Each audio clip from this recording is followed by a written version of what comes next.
so much contradictory information, and it's still very difficult to work out. This is the problem I'm facing. Exactly which way we should go. Well, I'm not convinced that the work is as urgent as this report suggests. So perhaps we should... Oh, come on. The building is practically falling down. Sorry, Lynn. I don't think Tan had finished. We'll get to you in a minute. Sorry. As I was saying, perhaps we should get a second opinion before we spend any money. Thank you, Tan. What's your opinion, Walter? Well, as far as I'm concerned, it's a question of safety. So I think we should go ahead. Are you suggesting that someone could get hurt? In my opinion, yes. If you ask me, there is a serious risk of an accident.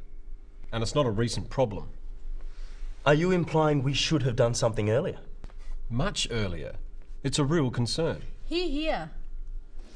In that case, I agree. We should do something now. I think so too. Thank you, Walter. Well, if there's no... Excuse me, Madam Chairperson. Yes, Barbara? What about the problem with parking? There were no places again this morning. Maybe if you got to work on time. All comments through the chair, if you don't mind, Walter. Parking isn't on the agenda for this meeting. Perhaps you could suggest it for our next meeting, Barbara. Well, if there's no more discussion, we'll put it to a vote. Hear, hear.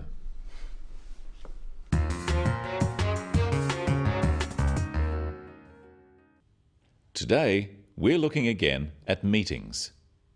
In meetings, especially formal meetings, it's important to keep the discussion relevant and to the point.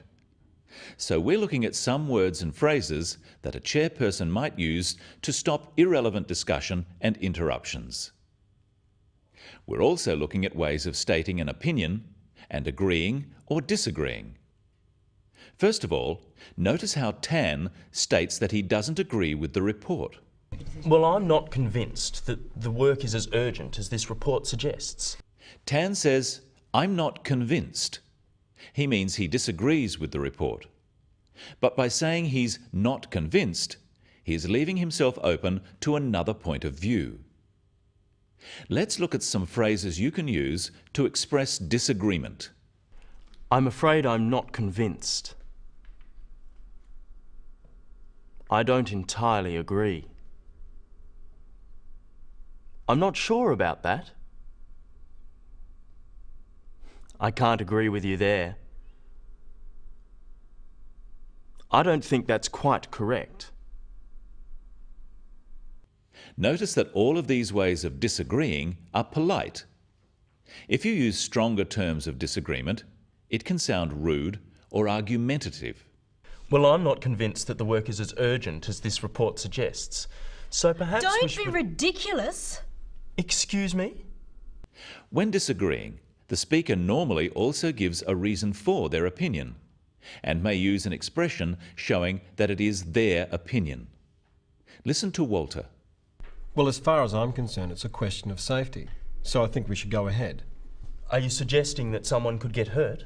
In my opinion, yes.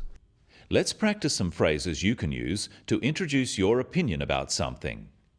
In my opinion, as far as I'm concerned, if you ask me, the way I see it is this. And of course, you can simply state, I think, or I believe. Notice that Tan asks for clarification of the point Walter makes. He wants to make sure he understands what Walter is saying. Let's look at some ways of seeking clarification and checking understanding. Practice these with Tan. Are you suggesting that someone could get hurt? Are you saying that someone could get hurt? Do you mean someone could get hurt? Are you implying that someone could get hurt? One of the roles of the chairperson is to make sure everyone gets to have their say.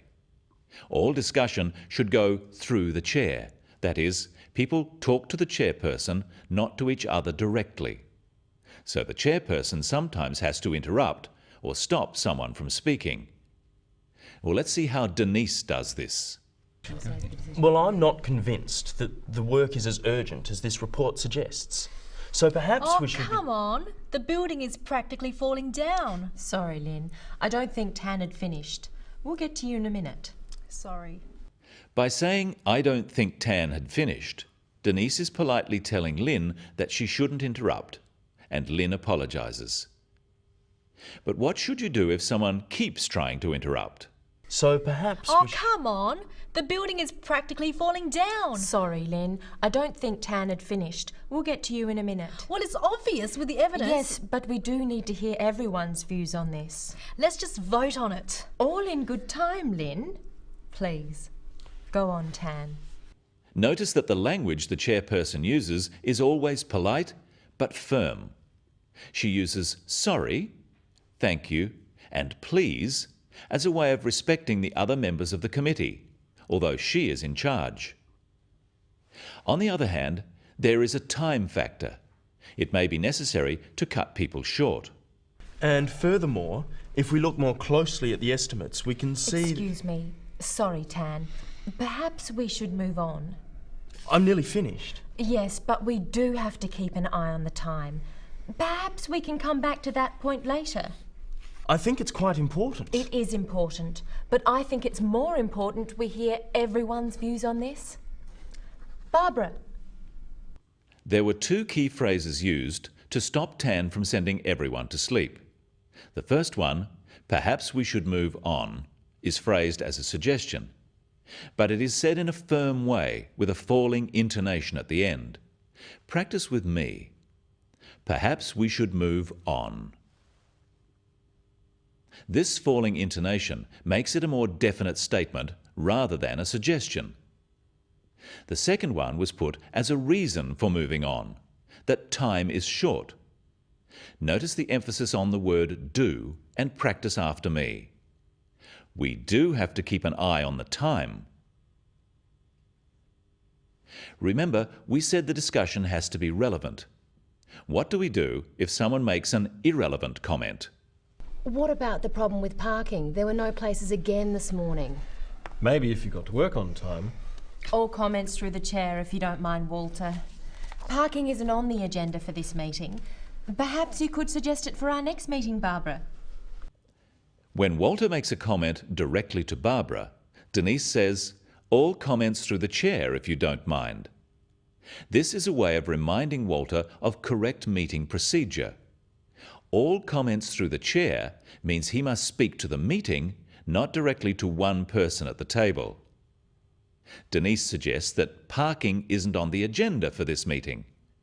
But so that Barbara doesn't feel bad, she suggests it could be discussed at another time. Finally, we've looked at disagreeing. Let's look at ways of agreeing with a point. Are you implying we should have done something earlier? Much earlier. It's a real concern. Hear, hear. In that case, I agree. We should do something now. I think so too. Agreeing is simpler than disagreeing, as you don't have to state a reason. Repeat these phrases after me. I agree. In that case, I agree. I'll go along with you. I couldn't agree more. That's right. I concur. Absolutely. Let's review some of the other important expressions we've looked at in today's episode. I'm afraid I'm not convinced. Are you suggesting that someone could get hurt? I can't quite agree with you there. As far as I'm concerned, it's a question of safety. Perhaps we should move on. We do have to keep an eye on the time. When giving opinions in a meeting, it's important to use phrases such as, "in my opinion," "from my point of view," or "I think," instead of just stating your opinions as facts. This is respectful of other people who may have different views. But when you strongly agree with something someone else says, you can say, "Hear, hear." That's all for today. See you next time on The Business of English.